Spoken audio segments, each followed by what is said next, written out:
तेल नाही, उन्हात ठेवायचं नाही, तरीही 24 तासात मस्त मुरलेलं लिंबाचं हे लोणचं एकदा तयार करून बघा. मस्त तयार होतं आणि झटपट तयार होतं. चला तर मग रेसिपीला सुरुवात करूया. स्टेप्स आहे ती म्हणजे लिंबू तयार करणं. मग लिंबू कसं तयार करायचं तर त्यासाठी हे बघा असे मी 10 लिंबू घेतलेले आहेत मीडियम साईजचे. पण त्याची जी ही साल आहे ही आपल्याला कशी घ्यायची आहे, पातळ घ्यायची आहे. जाड असलेली सालाचं लिंबू घ्यायचे नाही आपल्याला लिंबाचं लोणचं करायला. तर आता कागदी लिंबू सुद्धा याला म्हणतात. आता मी असे 10 मीडियम साईजचे लिंबू स्वच्छ धुवून घेतले आणि कोरड्या कापडाने ते पुसून घ्यायचे. जर त्यामध्ये थोडा पाण्याचा अंश राहिला तर आपलं लोणचं खराब होण्याची शक्यता असते. पण आणि जे पण आपण भांडे वापरणार आहोत, सुरी असू द्या, चमचे असू द्या, जे पण आहे ते सगळं आपल्याला कोरडेच वापरायचे आहेत. पाण्याचा अंश अजिबात आपल्याला यामध्ये ठेवायचा नाहीये. हे बघा मी येथे ना लिंबू, दुसरी स्टेप्स आपली म्हणजे लिंब कापणे. तर लिंब कशी कापायची तर प्रत्येक लिंबाचे आपल्याला असे 8 अशा त्याचे तुकडे करून घ्यायचे आपल्याला. आणि त्यातल्या जे बिया असतात ना, सीड्स, त्या आपल्याला काढून घ्यायचे आहेत. असं सर्व लिंबांचं आपल्याला करायचं आहे. बिया जर यामध्ये राहिल्या ना तर कडूपणा येतो लिंबाच्या लोणच्याला, म्हणून बिया काढणं खूप गरजेचं आहे. आणि या पद्धतीने आपल्याला याचे तुकडे करून घ्यायचे. आता यामध्ये आपल्याला काय करायचंय, काहीही पाणी वगैरे काहीही घालायचं नाही. फक्त लिंबाचे तुकडे आपल्याला स्टेनलेस स्टीलचं कुकर घ्यायचंय आणि त्यामध्येच आपल्याला हे डायरेक्ट असे आपण लिंबाचे तुकडे घालून याला 2 शिट्या मीडियम हीटवरती काढून घ्यायचे. आता बऱ्याच लोकांकडे ना स्टेनलेस स्टीलचं कुकर नसतं. मग त्यांनी करायचं काय, मग त्यांनी काय करायचंय, आपलं ॲल्युमिनियमचं जे कुकर आहे त्यामध्ये थोडंसं आपल्याला पाणी घालायचंय आणि त्याच्यामध्ये जो स्टीलचा डबा असतो, उंच असं स्टीलचं भांडं घ्या किंवा डबा घ्या आणि त्याला झाकण असं पॅक लावता येईल या पद्धतीने बघायचंय की जेणेकरून त्यामध्ये पाणी जायला नको. आणि त्यामध्ये त्या जो डबा असेल त्यामध्ये ते लिंबाच्या फोडी घालायच्या आहे, त्याला घट्ट असं झाकण लावायचंय, त्यामध्ये पाणी जाणार नाही याची आपल्याला दक्षता घ्यायची आहे. आणि त्यानंतर याच्या 2 शिट्या काढायच्या. म्हणजे या पद्धतीने सुद्धा तुम्ही शिजवू शकता. आता आपलं कुकरच्या शिट्या होत आहे तोपर्यंत आपण मसाला तयार करून घेऊया. तर मसाल्यासाठी काय घ्यायचं आहे आपल्याला तर हे बघा इथे सगळ्या 2 ते 3 चमचे मी बडीशोप घेतलेली आहे. त्यानंतर 5-6 काळे मिरी घेतलेली आहे. त्यानंतर दालचिनीचा छोटासा तुकडा घेतलाय आणि त्यानंतर मी इथे घेतलेला आहे जिरं सुद्धा मी एक अर्धा चमचा घेतलाय आणि मेथ्या सुद्धा मी अर्धा चमचा घेतलाय. हे दोघंही आपल्याला कमी प्रमाण ठेवायचं आहे. आता आपण काय करायचंय, कढई मी गरम करायला ठेवलेली आहे. त्यामध्ये आपल्याला हे सर्व साहित्य आपल्याला यामध्ये घालून घ्यायचंय आणि छान मंद गॅस म्हणजे बारीक गॅसवरती आपल्याला ते भाजून घ्यायचं आहे. छान मस्त खरपूस रंग येईपर्यंत भाजायचे, जाळायचं नाही आपल्याला, जास्त भाजू नका नाहीतर त्याची कडवट चव येते.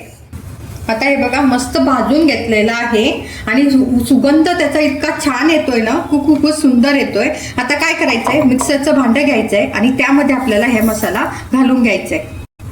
हे बघा मस्त जाडसर याची आपल्याला पूड तयार करून घ्यायची आहे.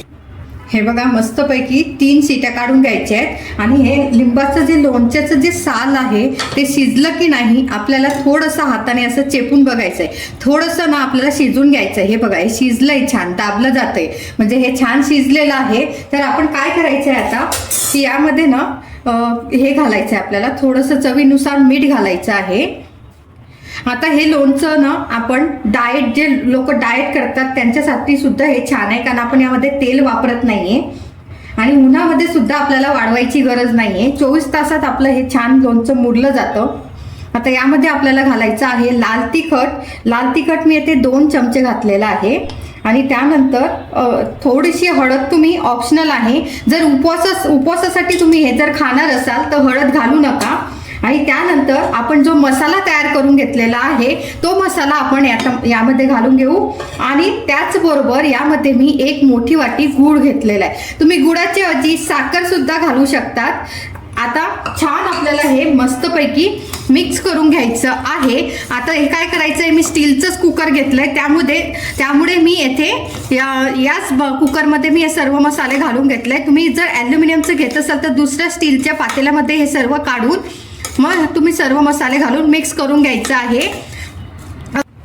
आता हे बघा मस्तपैकी आता हे छान मिक्स करून झाल्यानंतर मीडियम फ्लेम म्हणजे थोडं कमी आपल्याला गॅसची फ्लेम ठेवायची आहे आणि एक 5 मिनिटासाठी आपल्याला हे छान गूळ आणि मसाले घातलेला आहे त्यामुळे हे शिजून घ्यायचं आहे। आणि तुम्ही असं लोणचं कधी केलेलं आहे का हे सुद्धा तुम्ही मला कमेंट्समध्ये सांगा। आणि जर ही रेसिपी आवडली असेल तर लाईक करा। खूप सोपी अशी ही पद्धत आहे, काही अवघड नाहीये बनवायला, कोणीही बनवू शकतं, इतकी सोपी अशी ही रेसिपी आहे। हे बघा मस्तपैकी आपलं लोणचं तयार झालेलं आहे। 5 ते 7 मिनिटं हे शिजून घेतलंय। शिजून घेतल्यामुळे काय होतं, लोणचं 1 महिनाभर छान फ्रीजमध्ये जर ठेवलं तर छान टिकतं। आता हे बघा याचा जो लोणच्याचा सार आहे तो सुद्धा भरपूर आलेला आहे। तुम्ही यामध्ये गूळ आणि साखर जर थोडं जास्त घातलं तर याला सार छान तयार होतो। आता हे काय करायचं, बरणीत कसं भरायचं, तर हे बघा हे पूर्णपणे थंड होऊ द्यायचंय, थोडंही आपल्याला गरम कोमट वगैरे सुद्धा नाही ठेवायचं। आणि अशी ही बरणी घ्यायची आणि या बरणीमध्ये ते थंड झाल्यानंतर आपण एक काचेची बरणी घ्या किंवा तुमच्याकडे जी असेल शक्यतो काचेची बरणी वापरा आणि यामध्ये तुम्ही ते भरून ठेवा आणि फ्रीजमध्ये ठेवा। आणि जर तुम्हाला फ्रीजमध्ये न ठेवता हे खायचं असेल तर 10 ते 15 दिवस छान राहतं।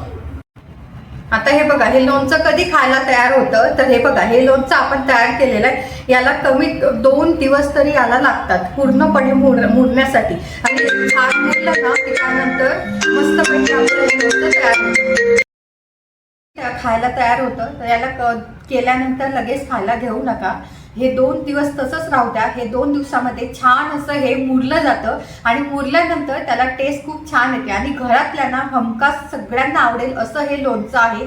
झटपट तयार होतं, विदाऊट तेल आहे, म्हणजे अजिबात आपण तेलाचा वापर केलेला नाही। त्यामुळे तुम्हाला हे नक्की, म्हणजे जे डाएट करतात लोक त्यांच्यासाठी हे चांगलंच आहे। आणि जर तुम्हाला व्हिडिओ आवडला असेल, रेसिपी आवडली असेल तर व्हिडिओला लाईक करा आणि त्याचबरोबर शेअर सुद्धा करा। आणि एकदा हे लोणचं नक्की करून बघा, खात्रीने सांगते की तुम्हाला सगळ्यांना हे लोणचं आवडेल। आणि त्याचबरोबर आपण भेटूया नेक्स्ट व्हिडिओमध्ये। Happy cooking.